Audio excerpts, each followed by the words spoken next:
Among the Iraqi Kurds, change is in the air. That's the name they've given to the reform movement that's exploded onto the scene in the past few weeks. It's generated a buzz that hasn't happened here before. This is the man at the center of it, Noshirwan Mustafa. His campaign for transparency and real democracy has struck a strong chord among Kurds who are fed up with the two ruling parties. The Kurds have been holding their own elections since the early 1990s, when they won the de facto autonomy which they now enjoy.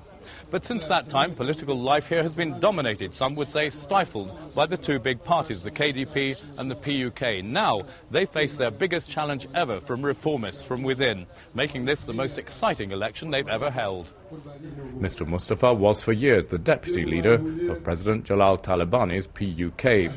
He says his calls for reform from within went unheeded. The political parties interfering in everything.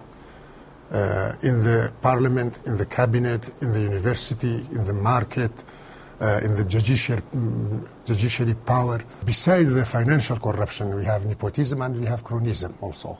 Although he's president of all Iraq, Mr. Talabani's been up here campaigning for weeks for his own PUK party and for Mr. Barzani's regional presidency.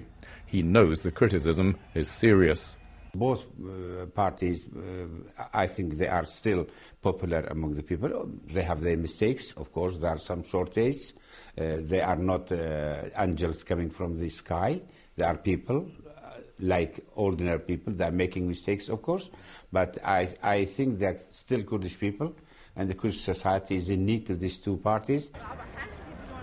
The Change movement believes it could win enough seats to join up with other opposition parties to block the majority enjoyed till now by the two big ones.